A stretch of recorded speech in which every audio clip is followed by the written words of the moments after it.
l'heure de présenter Philippe Diribarne pour la dernière intervention de cet après-midi, de ce colloque L'Islam face à la Bible, et dire à ceux qui ne le connaissent pas encore que Philippe Diribarne est économiste, anthropologue, directeur de recherche au CNRS, qu'il intervient régulièrement dans le débat public sur les questions, entre autres, liées à l'islam et à la laïcité, qu'il est l'auteur de plusieurs livres, et notamment de livres concernant l'islam. Il y a eu Les immigrés de la République en 2010, L'islam devant la démocratie en 2013, et vous trouverez au stand de librairie son dernier livre qui date de 2019, Islamophobie, intoxication idéologique. Et il va nous parler maintenant de la thématique « Oser la Bible pour comprendre l'Occident ». Merci beaucoup, cher Philippe. Donc, on a parlé, on parle à juste titre de l'intérêt de la Bible pour les musulmans dans un parcours spirituel. Il y a beaucoup de musulmans qui sont convertis en particulier. Pardon. Oui, et là, cela va mieux ? Oui, voilà. Donc, je disais, donc, on parle beaucoup de l'intérêt de la Bible pour les musulmans dans un parcours spirituel visant à élargir, disons, leur compréhension spirituelle. Et c'est bien sûr quelque chose d'essentiel. Mais là, je dois vous parler d'autre chose, qui est, je dirais, l'intérêt culturel pour des musulmans de lire la Bible, de la même façon que pour un Français qui va en Chine, c'est utile de lire Confucius. Voilà. D'aider, dans telle mesure, disons, la Bible est susceptible d'aider à comprendre l'Occident, qui, à des tas d'égards, n'est pas facile à comprendre pour des non-occidentaux. Je dis, mon métier, disons, de base, est de comprendre comment les valeurs occidentales dites universelles s'incarnent de manière différenciée dans diverses parties du monde. Et avec une équipe universitaire que j'anime, nous avons étudié dans une 50aine de pays pour comprendre, disons, ce phénomène. Alors, l'expérience montre combien, d'une culture à une autre, les malentendus peuvent être considérables et la difficulté qu'il y a à comprendre une autre culture que la sienne, d'autant plus que pour ceux qui font partie, qui sont nés avec une culture, qui ont toujours vécu, ils sont porteurs de toute une série d'évidences, mais qui sont tellement évidentes qu'ils ne seraient même pas capables de les définir, et qui ne sont pas faciles à décoder, et qu'il est très utile pour comprendre les gens d'aujourd'hui, de comprendre les sources, disons, de leur univers mental. Par exemple, en ce moment, je travaille sur l'Allemagne et sur la compréhension des rapports des Allemands à leur travail, des rapports de coopération des entreprises allemandes. Et dans ce travail, la lecture de Luther, et en particulier de la lettre à la noblesse chrétienne de la nation allemande, a été extrêmement utile pour comprendre la manière dont Luther a fourni une réinterprétation, disons, novatrice du travail à partir de la notion allemande de Beruf, donc correspondant à l'idée de vocation. Alors, dans ce travail-là, si vous voulez, l'Occident, il est classique de dire que l'Occident a un triple héritage, Rome, Athènes et Jérusalem. Bon, alors bien sûr, la Bible n'est pas tout pour comprendre l'Occident, mais quand même quelque chose de bien utile, et bien utile sur des questions qui font spécialement question, disons, à l'intérieur du monde musulman. La première chose que je voudrais évoquer, c'est au fond, la capacité qui paraît étrange, vue de bien d'autres pays, que l'on trouve en Occident, de à la fois respecter le pouvoir et le contester. Disons, le fait de ne pas simplement osciller entre un respect total et muet, disons, du pouvoir et, au contraire, un rejet radical du pouvoir. On a bien vu la succession de ces attitudes, disons, au cours des printemps arabes, dans lequel à la fois, par exemple en Tunisie, disons, le rejet de Ben Ali a été extrêmement violent, et on voit les foules se mobiliser pour rejeter les tenants du pouvoir et rejeter les tenants du pouvoir, mais qui ensuite, finalement, quand l'émotion retombe, on retrouve dans un rapport d'autorité extrêmement fort avec un nouveau dirigeant. Alors, de ce point de vue-là, disons, pour comprendre, à contrario, ce qui se passe en Occident, la Bible est fort utile. Et alors, je voudrais prendre déjà quelque chose qui me paraît très, très éclairant, justement, sur cette spécificité biblique par rapport, et la grande différence, justement, par rapport au monde musulman, qui est la question des rapports entre Abraham et Dieu à propos de Sodome et Gomorrhe. Vous connaissez tous, j'imagine, cette histoire, mais quand même que je vais relire, parce que c'est intéressant de voir, disons, dans le détail, le propos. Donc on voit que Abraham dit à Dieu, peut-être y a-t-il 50 justes dans la ville, vas-tu vraiment les supprimer et ne pardonneras-tu pas à la cité pour les 50 justes qui sont dans ton sein? Loin de toi de faire cette chose-là, de faire mourir le juste avec le pécheur, de sorte que le juste soit traité comme le pécheur. Bon, alors donc, vous connaissez la suite, Dieu se laisse convaincre, et puis Abraham continue, discute, s'il se trouve, donc Dieu dit, s'il se trouve 50 justes, je pardonnerai, et puis ensuite Abraham continue à argumenter, évoque le cas, il y aurait 45 justes, 40, 30, 20 ou 10 justes, alors quand même à 10 justes, il s'arrête, il n'ose pas aller plus loin.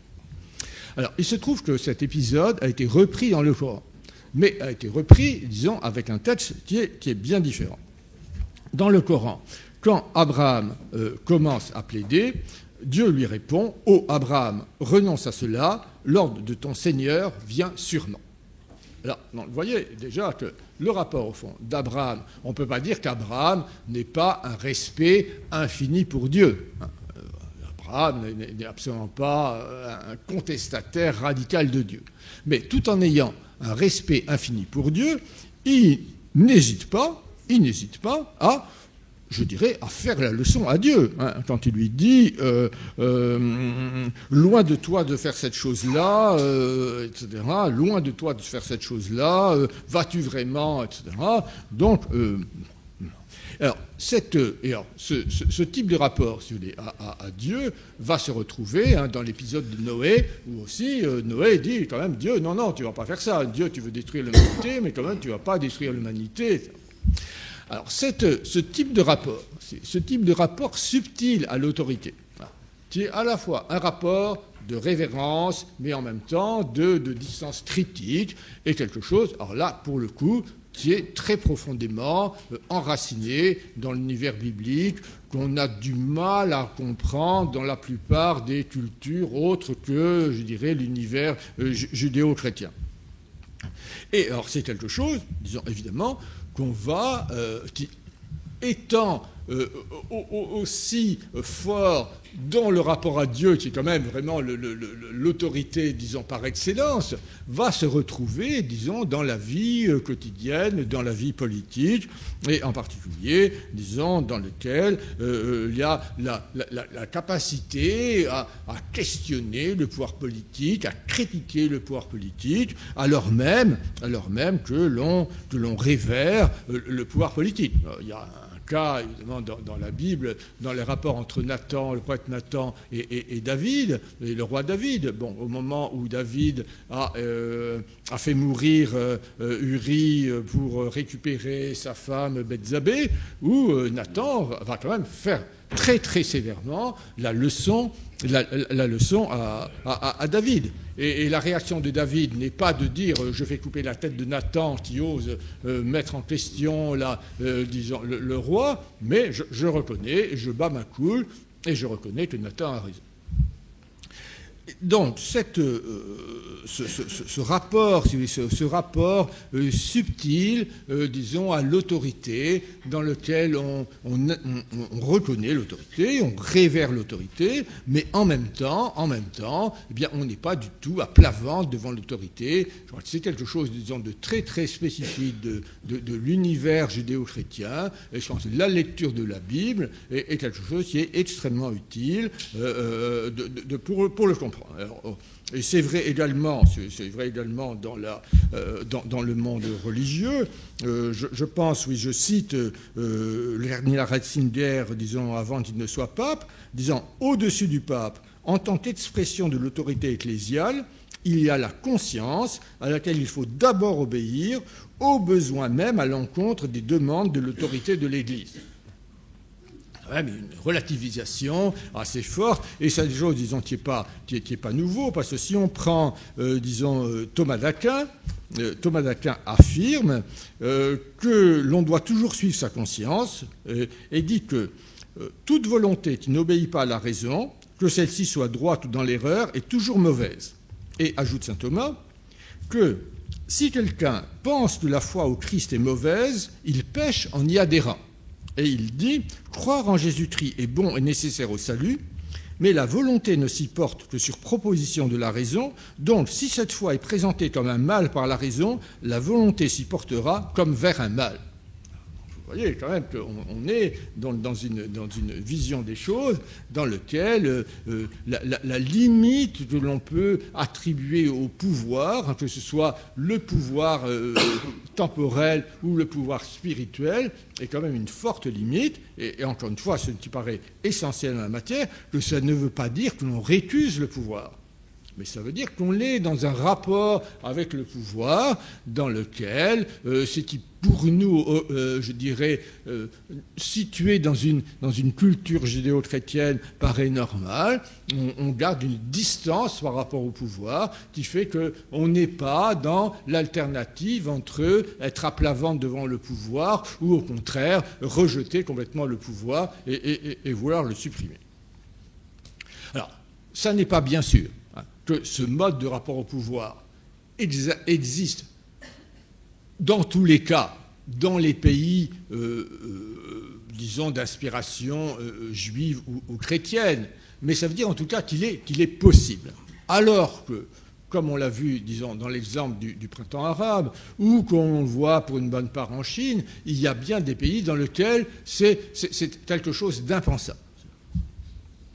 Alors, deuxième trait qui me paraît important, disons, et sur lequel la lecture de la Bible aide à saisir un mode de fonctionnement propre à l'univers occidental qui n'est pas évident à saisir pour un musulman, parce qu'il n'est pas du tout dans l'univers mental normal de l'islam, qui est le questionnement par rapport aux vérités établies, par rapport à la tradition, par rapport aux choses auxquelles, disons, dans l'ensemble, on croit, qu'on révère, mais que quand même, en même temps, on questionne.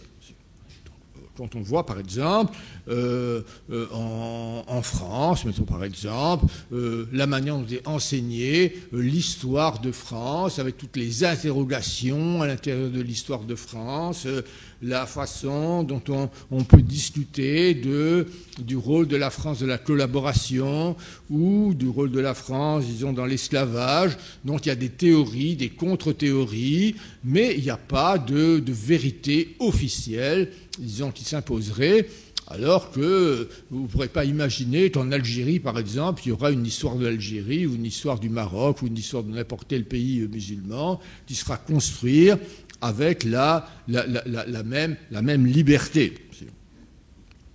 Et là aussi, si vous voulez, on a, même dans le traitement des textes religieux, par exemple même sur des questions aussi sensibles sur est-ce que Moïse a existé, quel était le rôle de Josias dans la création du judaïsme, eh bien, on peut voir que quelqu'un comme Finkelstein, dont était à l'époque directeur de l'Institut d'archéologie de l'Université de Tel Aviv, donc une personne tout à fait bien en place dans l'univers israélien, a pu écrire avec la Bible dévoilée, qui n'est pas forcément juste, hein, il y a peut-être beaucoup de bêtises, mais en tout cas a pu écrire sans être poursuivi, sans être démis de son poste et sans être bien sûr poursuivi par la justice, que non, que Moïse n'avait pas existé, que c'était Josias qui avait créé le judaïsme et pas Moïse, etc., et que c'est matière à débat.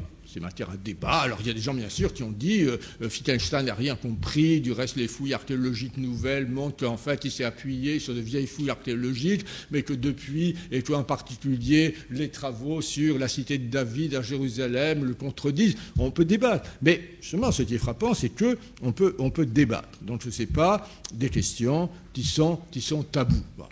Et là aussi, si vous voulez, on peut le mettre en relation avec ce qu'on trouve dans l'univers biblique. Si vous voulez, dans l'univers biblique, là, vous prenez par exemple l'histoire de Job, enfin, la manière dont Job discute avec ses amis de l'interprétation de son sort.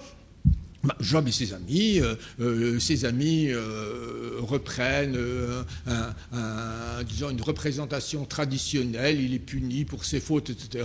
Job les envoie promener et leur dit « mais vous n'y comprenez rien, c'est absolument pas ça, c'est tout autre chose ». Et le livre de Job fait partie, disons, de la Bible. Et Job est plutôt considéré comme un homme estimable.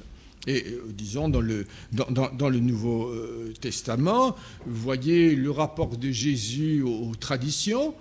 Jésus, quand il dit « je ne suis pas venu abolir mais accomplir », il est dans un rapport où il n'est ni dans le rejet en bloc de la tradition considérée comme etc., ni non plus dans l'adhésion sans problème à la lettre de la tradition. Donc il est dans cette situation, disons, par rapport à la tradition, comme par rapport à l'autorité, dans laquelle on n'est ni dans le rejet, ni dans l'adoption sans contexte. Alors là, si vous voulez, si on se tourne vers l'univers musulman, ce type d'attitude est très très difficile à comprendre. Parce que dans l'univers musulman, le fait de poser des questions, par exemple, il est dit dans le Coran, seuls les incrédules discutent les signes de Dieu, laisse-les donc ergoter, jouer jusqu'au moment où ils rencontreront le jour qui leur a été promis, enfin c'est le jour où ils iront brûler en enfer. Ou encore l'argument de ceux qui discutent au sujet de Dieu après que l'on y a répondu est sans valeur auprès de leur Seigneur. Sa colère s'exercera contre eux, ils subiront un terrible châtiment. Voilà. Ou encore, ils répondront, nous discutions vainement avec les amateurs de disputes, etc. Donc, au fond, la valeur, si vous voulez, on est dans cet univers-là dans lequel ou on adhère ou on rejette. On n'est pas dans une attitude, disons, raisonnable.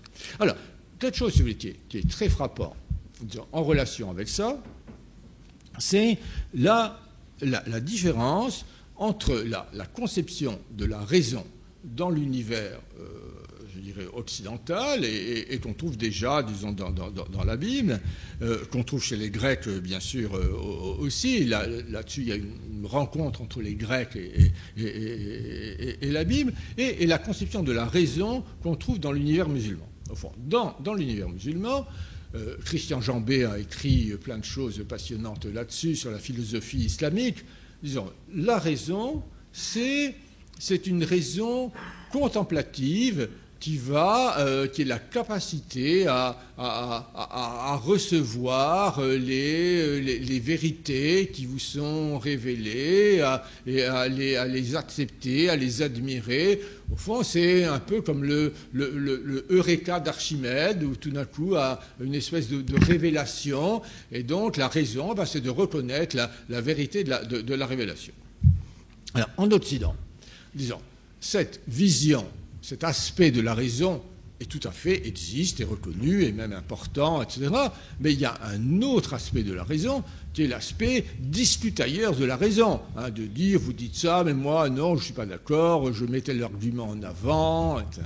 Et donc c'est quelque chose. Alors c'est frappant, par exemple, quand on lit le Politique d'Aristote, qui est justement parmi les livres d'Aristote, un livre qui n'a pas été traduit en arabe, on voit que Aristote valorise énormément la façon dont des gens ordinaires, pas spécialement compétents, mais discutant, critiquant, arrivent finalement à quelque chose qui paraît globalement plus raisonnable que ce que pourraient penser les gens, en principe, disons, éclairés. Donc là, encore, si vous voulez, là encore, on est dans un univers, cet univers de la, voilà, d'une discussion qui n'est pas irrespectueuse, si vous voulez, dans lequel on critique, mais on critique pour avancer même avancer dans la contemplation du vrai, si vous voulez, dans lequel, au fond, la contemplation du vrai a besoin, comme auxiliaire, de la raison discutante et critique. Et donc c'est aussi cette combinaison, si vous voulez, de la raison contemplative, de la raison discutante et critique, qui est extrêmement présente, disons, dans la Bible hébraïque comme dans le Nouvel Testament, qui est quelque chose, si vous voulez, que les musulmans pourraient découvrir beaucoup mieux qu'ils ne le font, disons, en se plongeant dans la Bible, et puis en lisant toutes les histoires, si vous voulez, dans lesquelles ceci est présent, parce qu'en fait, dans la Bible, c'est pas seulement présenté comme une théorie, mais c'est présenté comme quelque chose de vécu, dont on voit la fécondité, disons, vécue. Troisième chose, disons, je voudrais évoquer aussi, et qui se relie, disons, qui relie l'univers occidental contemporain à ses sources pour une part biblique, c'est la question du pluralisme. Et en particulier du pluralisme démocratique, le fait qu'on puisse arriver entre des gens qui ont des convictions différentes, hein, qui pensent que l'autre se trompe, mais néanmoins arriver à ne pas s'écharper, à bâtir, somme toute, quelque chose d'acceptable. Alors, je veux dire quelque chose qui m'a beaucoup frappé. Donc, il y a quelques années, j'ai eu parmi mes chercheurs une Égyptienne qui avait été, après avoir fait un début d'études dans l'enseignement égyptien, avait été au lycée français du Caire et qui ensuite avait enseigné à l'université française du Caire. Et donc, il m'avait expliqué, ce qui veut dire m'avait beaucoup surpris, que pour elle, le choc intellectuel de sa vie avait été la découverte de la dissertation en 3 parties. Alors, je suppose que vous avez tous fait des dissertations en 3 parties et que vous n'avez subi aucun choc intellectuel en découvrant ce type de dissertation. Mais elle dit, ce qui pour elle avait été vraiment un choc, était que, après avoir évoqué une thèse et une antithèse, au lieu de dire ou c'est A qui a raison et B est à rejeter, ou c'est B qui a raison et A est à rejeter, on admettait dans la 3e partie que, somme toute, A, à certains égards, avait des arguments intéressants, et qu'à certains égards, B aussi avait des arguments intéressants, et que, somme toute, c'était une opération positive que de mélanger les arguments de A et les arguments de B, et qu'on allait progresser dans la pensée en faisant cela. Et donc, elle m'a dit ensuite que, quand elle avait enseigné donc à l'Université française du Caire, les élèves, les nouveaux étudiants qui venaient aussi, comme elle, du lycée français du Caire, rentraient, disons, facilement là-dedans, mais que ces étudiants qui venaient de l'enseignement égyptien, alors là, étaient vraiment complètement déroutés par cette manière de raisonner. Alors là, pour cette possibilité, alors qu'en Occident, disons, on se bat, mais enfin finalement on se réconcilie, enfin maintenant avec les protestants, les orthodoxes, on n'est pas d'accord avec eux, mais enfin somme toute on admet des choses, évidemment qu'on n'admettrait pas les sunnites à l'égard des chiites ou les chiites à l'égard des sunnites. Enfin, peut-être si je peux faire un petit... à propos de l'actualité, vous avez peut-être vu dans la presse qu'aux États-Unis, dans une université, une professeure d'art avait présenté à ses étudiants une miniature persane représentant Mahomet.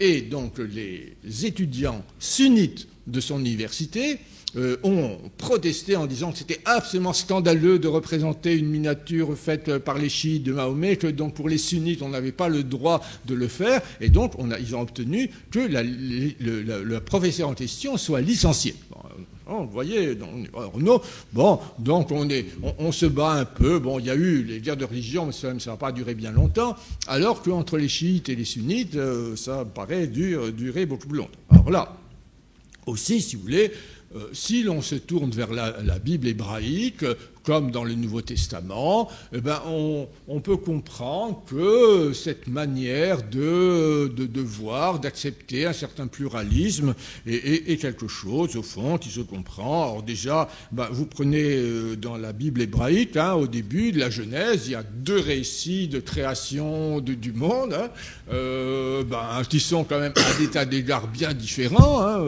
Je sais pas, dans l'un, Ève est tirée de la côte d'Adam, et dans l'autre, pas du tout, ils sont créés ensemble, et les Juifs, manifestement, ne sont pas troublés par cette pluralité, disons, de visions, et de même, évidemment, dans les évangiles, vous avez 4 évangiles qui ne sont pas en harmonie, surtout, et puis voilà, et puis du reste, pour les chrétiens, ils lisent les psaumes, ils lisent la Bible hébraïque, évidemment, dans les psaumes, il y a des tas de choses qui ne sont pas faciles à raccorder avec l'univers proprement chrétien, voilà, enfin, ils prennent tout l'ensemble, et vous savez que Marcion, donc, qui avait voulu qu'on élimine du corpus chrétien la Bible hébraïque, les chrétiens, non, on dit non, on la garde avec toute sa complexité, toute son histoire, etc.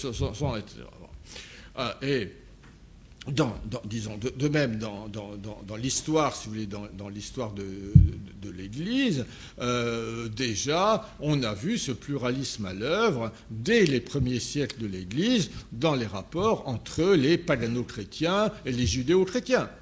Et ça, je sais pas, je peux me référer brièvement aux actes des apôtres, et dans les actes des apôtres, dans lesquels la question est évoquée, dont je lis les actes des apôtres, à propos de la circoncision, les chrétiens issus du paganisme deviennent circonstrits, un conflit en résultat et des discussions assez graves opposèrent Paul et Barnabas à ces gens.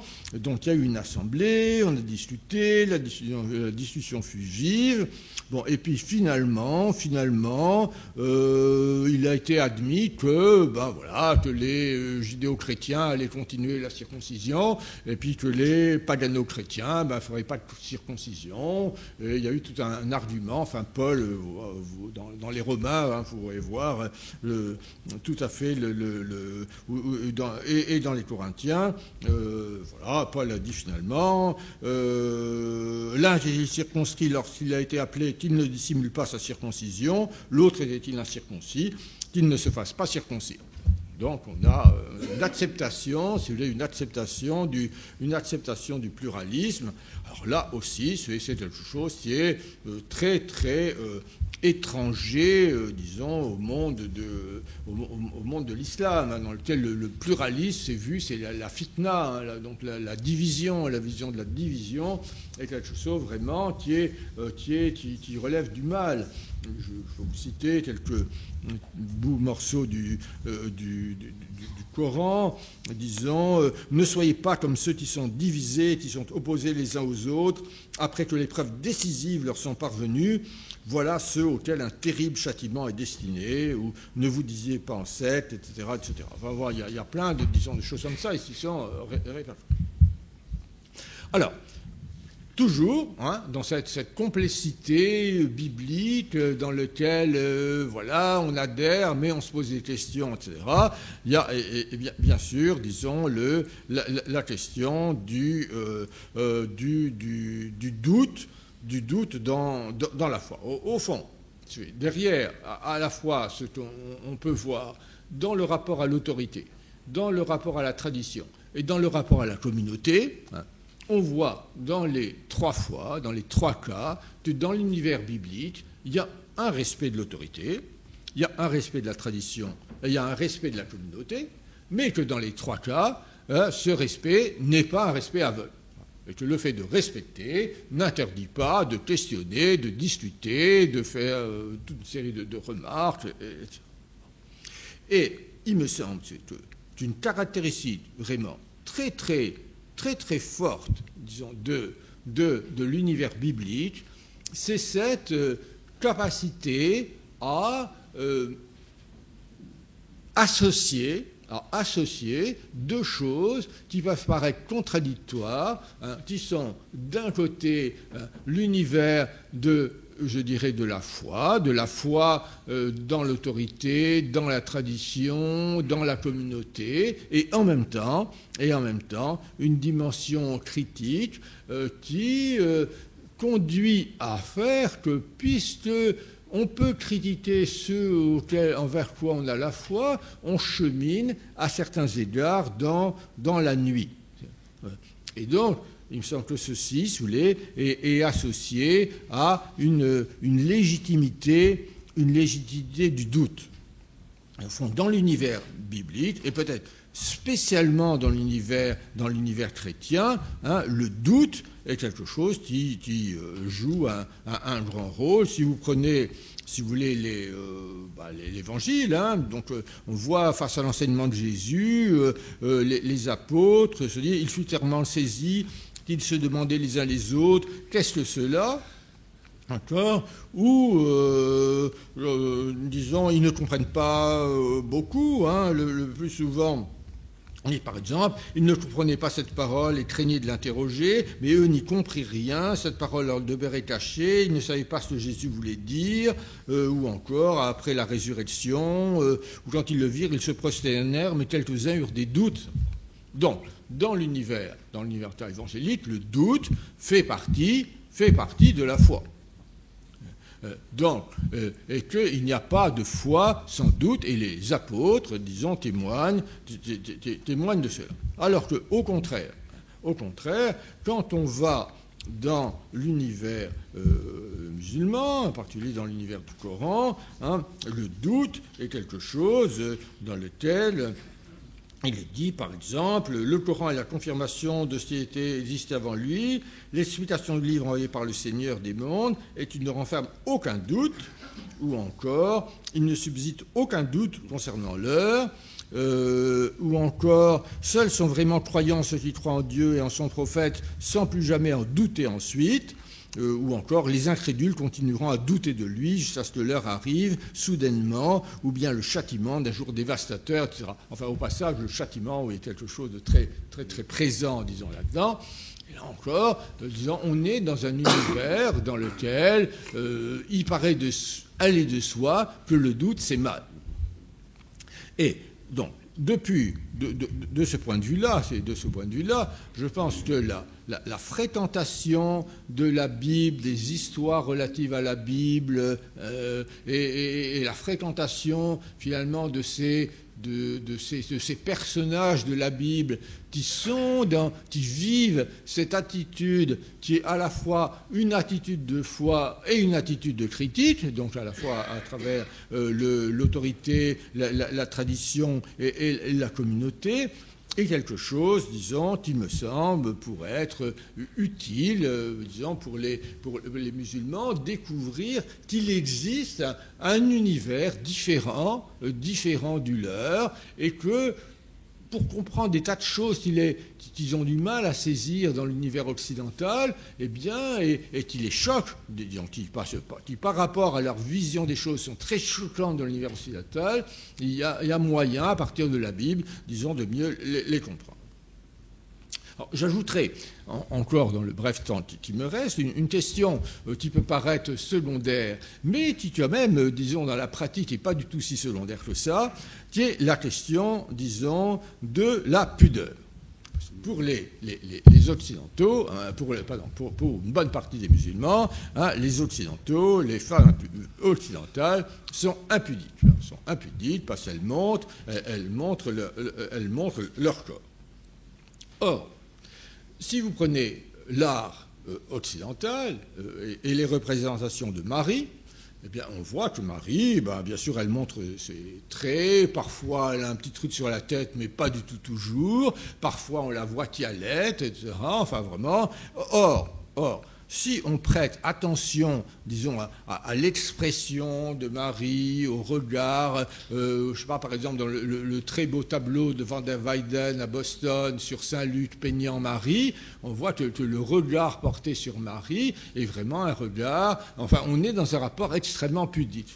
Et même, on pourrait aller jusqu'à dire que la Bethsabée de Rembrandt, du Louvre, qui est dénudée, mais qui, dans son expression, dans sa manière d'être, dans son regard, tout ça, est vraiment extrêmement pudique.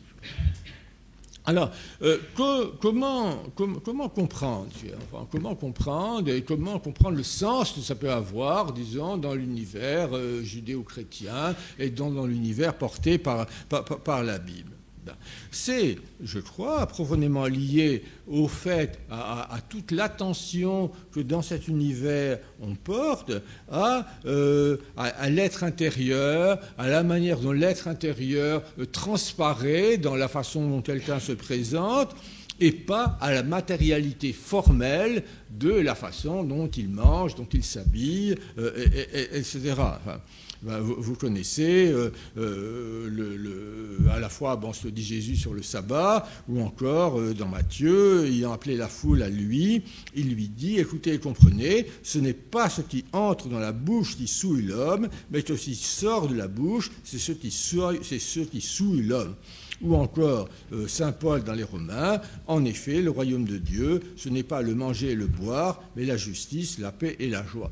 Donc il y a une relativisation, disons, des choses extérieures, des choses que l'on peut voir, disons, de manière évidente, enfin, une manière de s'habiller, de manger, etc., et une attention à ce qui transparaît de l'être intérieur. Alors, je dirais pour conclure, c'est que il me semble qu'un grand enseignement de la Bible, c'est comment nous, humains, nous pouvons prendre en compte le caractère opaque pour une bonne part du monde, hein, la difficulté à accéder à la vérité, le fait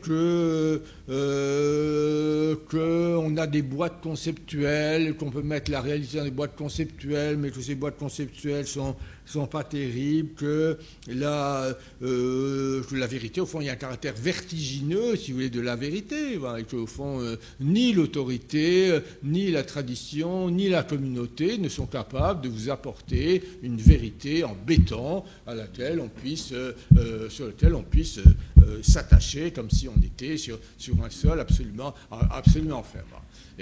Or, au contraire, le monde musulman est construit sur la conviction que l'on peut avoir vraiment des choses en béton sur lesquelles on va pouvoir s'appuyer, disons, pour arriver à maîtriser le monde.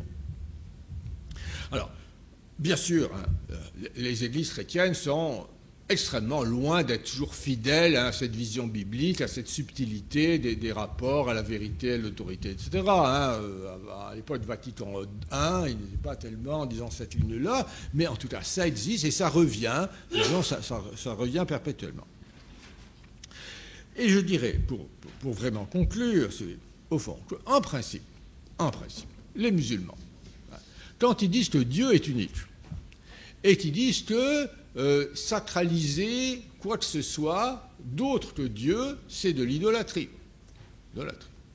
Donc, ils devraient, s'ils étaient cohérents avec eux-mêmes, et du reste, certains musulmans le disent, parce que certains musulmans ont dit qu'on ne doit pas sacraliser le Coran, parce que si on sacralise le Coran, ça veut dire qu'on considère que Dieu n'est pas seul, mais qu'il y a Dieu et le Coran qui constituent deux divinités. Donc on ne doit pas sacraliser le Coran.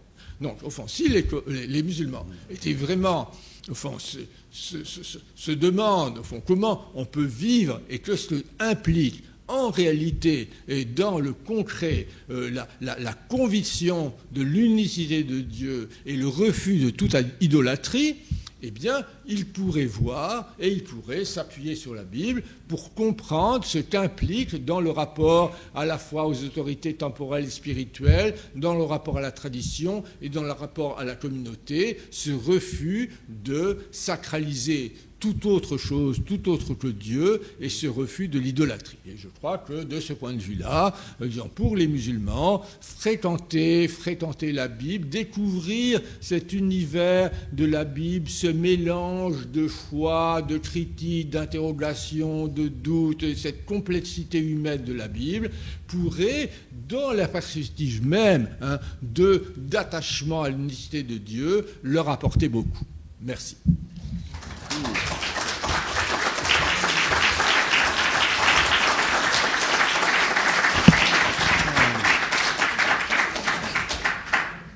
Merci beaucoup, cher Philippe. On va prendre des questions. On a un petit peu de temps. Je vais faire circuler le micro.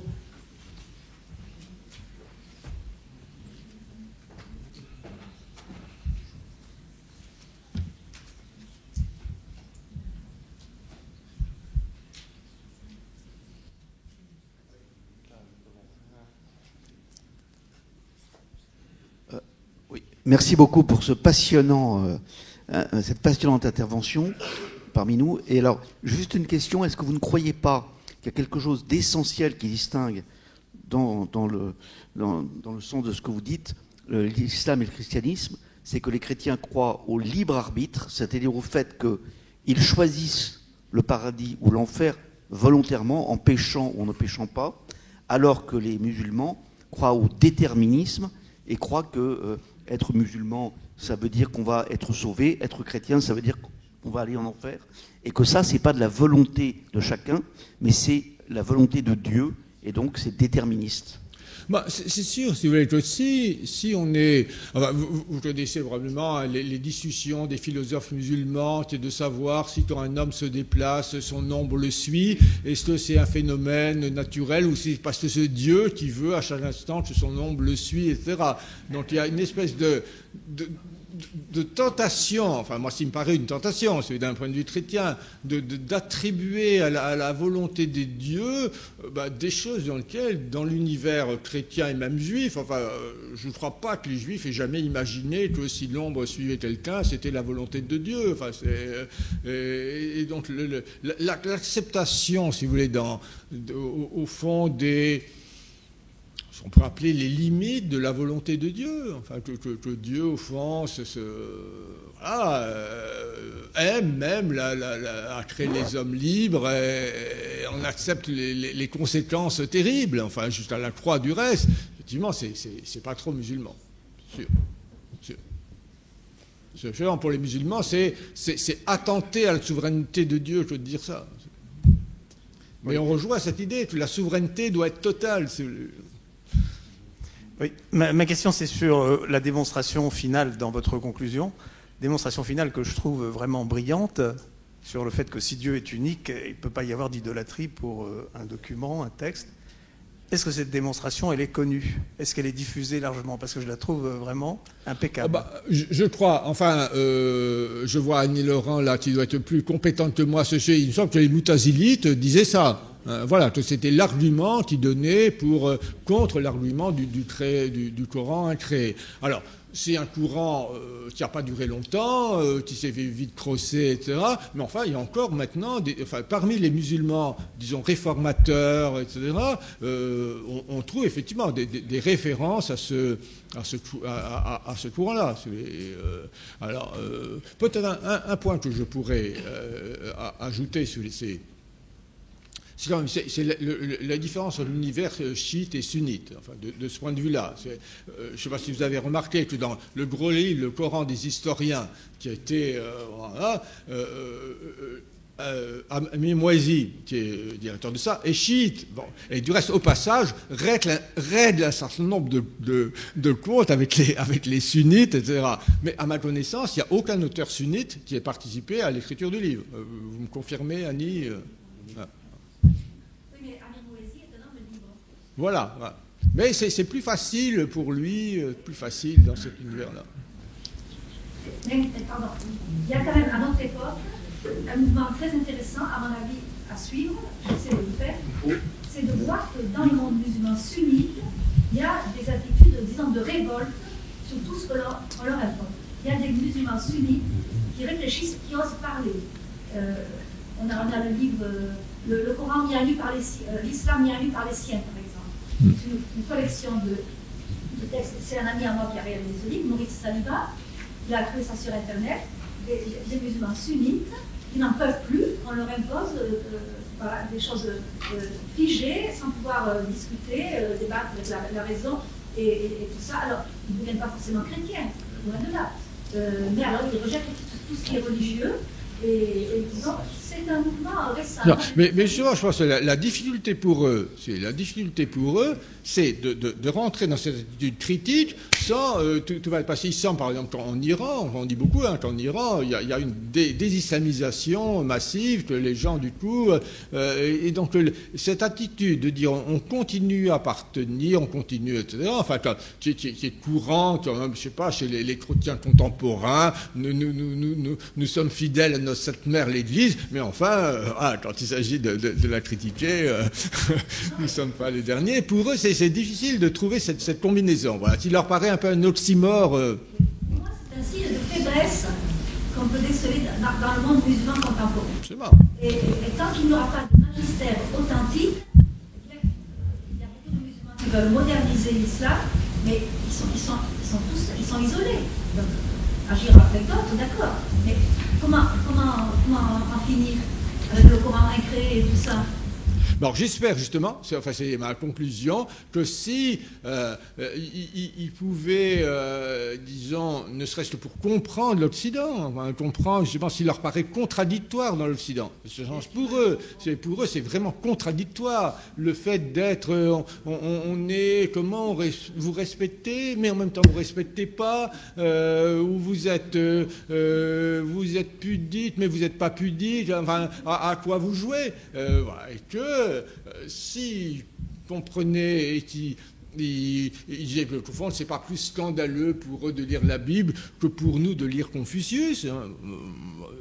Je vois pas je sais même pas s'il y a une époque Confucius peut-être a été à l'index à une époque, je ne sais pas, j'avoue. Mais enfin, en tout cas, maintenant, on ne dirait pas idée. Et si on lit Confucius, ça n'a rien de sulfureux de lire Confucius. Alors, je pense que les musulmans qui sont en Occident, je dire, de même ils peuvent lire, s'ils sont un peu cultivés, Homère, Aristote ou Platon, ce serait pas mal quand même qu'ils lisent la Bible. Alors, entre parenthèses, c'est vrai aussi pour beaucoup d'Occidentaux. Parce que le truc, c'est-à-dire, si vous êtes laïque, vous n'êtes pas, vous rappelez l'histoire du professeur athée, pour sa part, qui avait donné à sa classe à lire des textes de la Bible simplement de manière culturelle, qui a été, dans un premier temps, déplacé, mis en congé, enfin, pas licencié, mais tout juste,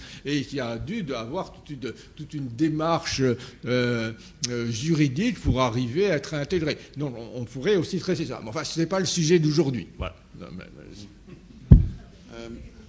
Est-ce qu'on peut respecter la prise de parole avec le micro? Il y a plusieurs gens qui ont demandé la parole précédemment. Oui, moi je voudrais revenir sur la question de la foi et du doute, le doute qu'ont amené les protestants, nos frères protestants. À force de questionner, de douter, etc., on en arrive aujourd'hui à l'inverse, c'est-à-dire au relativisme complet avec le transhumanisme, etc., etc. Alors, c'est vrai que ça devient complètement confus dans nos cerveaux, quoi. Non, c'est clair, cette combinaison, enfin, qui est très forte. Par exemple, Pascal est un exemple superbe.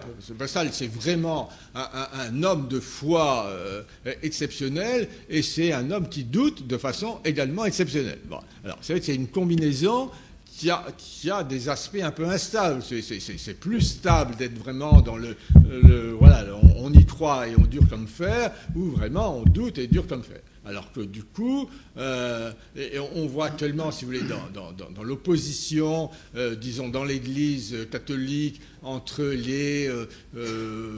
les progressistes et les tradis, effectivement, où d'un côté, il y a tout est mis en l'air, et de l'autre, au contraire, je sais pas, le cardinal Sarah, le dogme, il n'est pas question de le discuter. Donc, vous avez raison. Enfin, il y a les deux.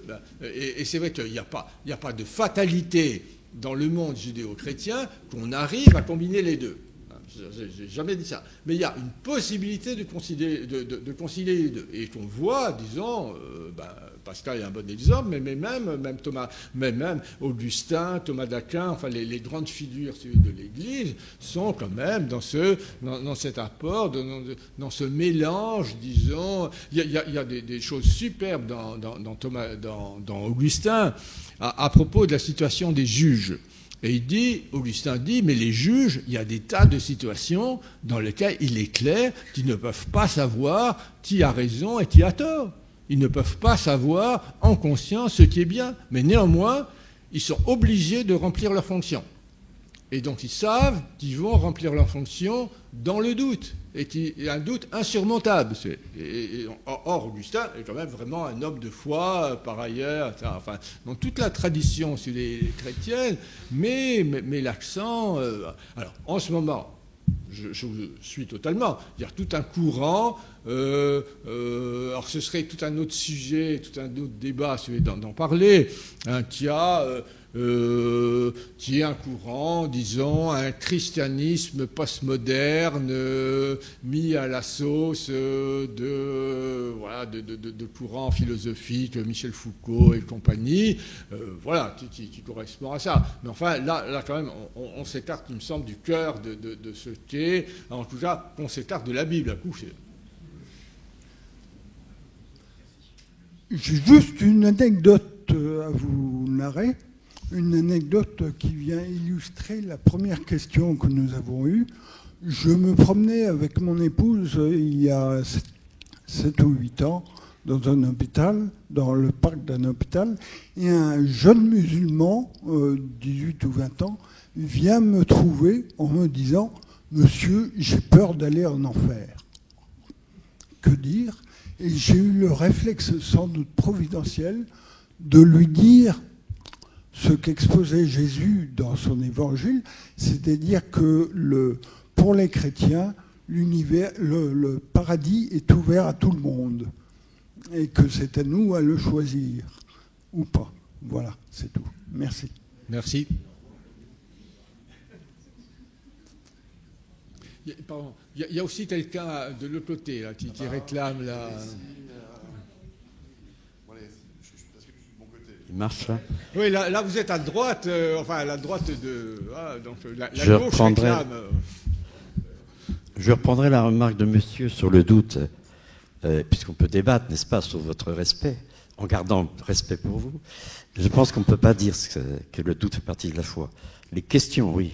1000 questions ne font pas un doute. Deuxièmement, je pense qu'il y a une vérité établie, mais qu'elle est indéfiniment approfondissable. C'est ça le christianisme. Mais il y a une vérité quand même qui est bien établie. Cela dit, dans l'attitude que vous avez fort bien décrite, finalement, c'est Israël, c'est Jacob qui combat l'ange et qui ose tutoyer Dieu, qui ose résister à Dieu, et ça imprègne toute notre culture.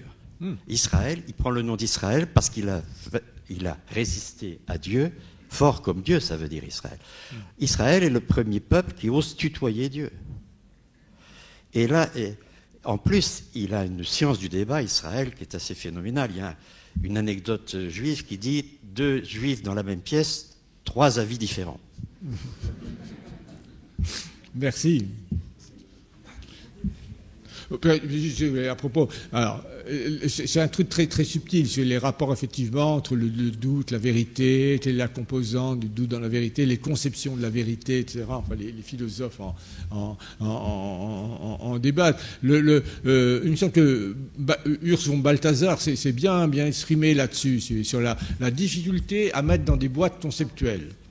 de dire au fond que et c'est le fameux texte qu'on prête à Grégoire de Nazianze en disant à propos de ce qu'on peut dire de Dieu, c'est-à-dire que notre capacité à conceptualiser finalement est quand même faible par rapport à l'immensité et au caractère vertigineux de Dieu et du bien. Voilà. C'est encore un concept.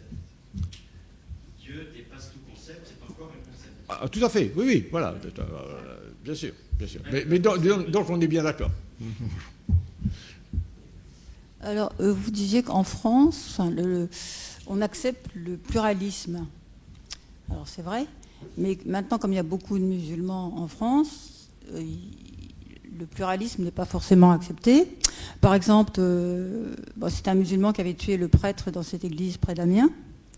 Le jour où un professeur, alors ça c'est pas en rapport avec la religion, mais le jour où un professeur a montré un dessin de Mahomet, il a été assassiné, Samuel Paty. Donc on est beaucoup moins libre qu'avant. Donc, est-ce que c'est dû à la religion, enfin, au principe du Coran ou... Non, alors, ce que je voulais dire, c'est que justement, dans l'islam tel qu'il est couramment vécu par la plupart des musulmans contemporains qui sont, disons, le musulman de base.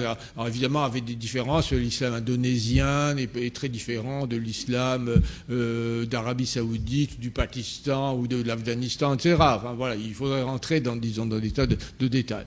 Mais que pour rentrer, si vous voulez,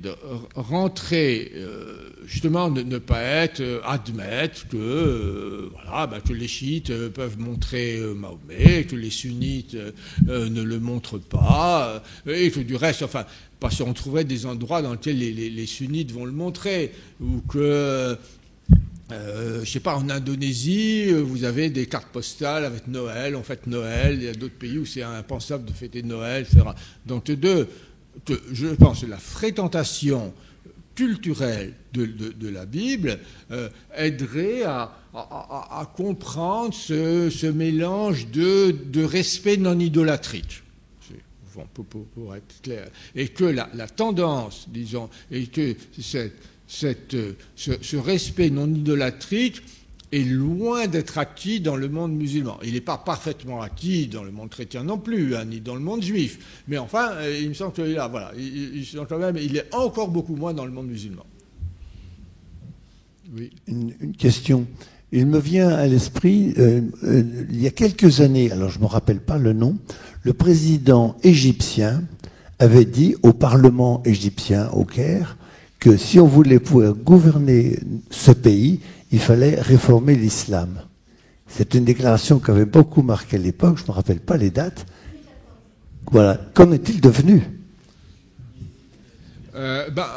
Merci, Madame Laurent. L'islam égyptien, apparemment, a évolué plutôt dans le sens d'un retour aux bases. Quand on compare, par exemple, les photos des universités égyptiennes il y a 30 ans avec les photos des universités égyptiennes maintenant, il y a vraiment le retour de la tenue islamique, le retour est quelque chose. Alors avec, en particulier, il y a toute une action de l'Arabie Saoudite qui, à une époque, payait les parents qui voulaient bien mettre des tenues islamiques à leurs enfants, etc. Enfin là, je crois que l'Égypte n'est pas un exemple d'évolution, disons, de l'islam. C'est le pays probablement où l'islam est le plus travaillé, c'est l'Iran. Enfin, on peut dire bizarrement, quand on voit ce que c'est la République, disons la République islamique d'Iran, les échos que j'ai de ce qui se passe, même dans les facultés de théologie islamique en Iran, et qu'il y a une effervescence intellectuelle et un questionnement, etc.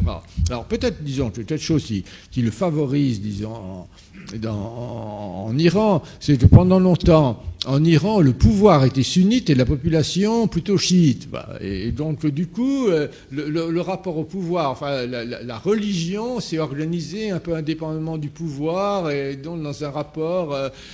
Il y a par ailleurs, bon, je ne suis pas du tout un fin connaisseur du monde iranien, mais de bons connaisseurs du monde iranien disent quand même le fond mazdéen, etc., n'a pas disparu en Iran. Qu'il a été un peu recouvert par l'islam et que du coup c'est un islam quand même un peu composite et qui est différent, quand même différent de l'islam arabe qui n'a pas été influencé par ça. Alors là on rentre dans des choses très complexes et qui j'avoue me dépassent pas mal. Allez, une dernière question. Oui, j'ai une dernière question. Vous avez parlé à un moment de la pudeur, et en fait, j'ai souvent, enfin, quand je parle avec des musulmans, j'ai souvent ce problème, parce que vous avez parlé de l'Occident, et en effet, aujourd'hui, on n'a pas du tout les mêmes codes. Je parle surtout de la pudeur vestimentaire, mais quand on regarde l'histoire, quand on regarde l'Israël antique, quand on regarde le christianisme pendant des siècles, c'est vrai que par rapport aux femmes, même aux hommes, il y avait des règles de pudeur, même des voiles pendant assez longtemps, même si récemment, c'était peut-être que dans les églises. Mais du coup, je ne sais pas si vous pouvez faire peut-être un petit résumé historique là-dessus, et ce que je pourrais répondre, parce qu'au niveau du christianisme, quand certains musulmans me disent oui, mais vous aussi vous avez des règles de pudeur, c'est vrai dans l'absolu, même si c'est pas les mêmes codes, et du coup je peux comprendre, après voilà, on n'a pas du tout les mêmes façons de vivre, donc évidemment moi je m'habillerai pas pareil en Arabie Saoudite ou autre, je peux comprendre dans leur pays, mais même quand ils sont donc par exemple en France, on n'a pas les mêmes règles aujourd'hui. Quand il parle au niveau du christianisme, j'entends pas juste la société occidentale, je suis un peu bloquée. Donc je ne sais pas ce que vous pourriez en dire. Voilà. Alors, bien sûr, dans toutes les sociétés, y compris dans les sociétés chrétiennes, la notion de pudeur a tout à fait du sens. Voilà, c'est pas du dire. Et il y a des règles, il y a des règles de pudeur. Alors, la question, si je vais poser, c'est au fond, dans quelle mesure les règles de pudeur. Alors, pour vous donner un exemple, je ne sais pas si vous êtes promené dans certains pays, moi j'ai vu ça même au Maroc, où on voit des musulmanes qui respectent strictement les règles de pudeur, avec la tenue islamique, etc., mais alors des tenues en soie sauvage, hyper moulantes, etc. Vraiment, c'est une utilisation à la Tartuffe, disons, des règles de pudeur. Bon. Alors, les règles de pudeur, disons chez nous, elles existent, mais la place, si vous voulez, la place du voilement n'est pas la même. Bon, Saint Paul disait bien sûr que les femmes doivent se couvrir la tête et pas les hommes. Mais je ne sais pas, il me semble que chez Saint Paul, ce n'était pas une règle de pudeur. Il me semble que c'était une règle de rapport entre hommes et femmes, etc. Mais en tout cas, dans les représentations, de Marie, enfin sur lesquelles j'ai beaucoup regardé, la pudeur n'est pas une manière d'être vêtu. Oui, tous les représentations. Enfin, je n'ai pas souvenir d'avoir vu des représentations de Marie dans lesquelles on pourrait la confondre avec Marie-Madeleine quand elle exerçait son métier antérieur. Donc elle est présentée comme pudique. Mais pudique dans des tenues très diverses. Vous avez des trucs en particulier dans l'art orthodoxe où Marie effectivement est très couverte. Et puis vous allez aux offices, dans l'annonciation des offices, Marie a les cheveux libres, etc. Et il me semble que dans le Marie et Saint-Luc de Van der Weyden que j'évoquais, il me semble que Marie allait. Et en tout cas, il y a des travaux, des peintures de Marie qui allait, qui apparemment ne choquaient personne dans l'univers chrétien. Voilà. Je crois que c'est votre heure maintenant. C'est notre. On peut applaudir. On va conclure, discuter entre nous de l'avenir, des perspectives. Très bien.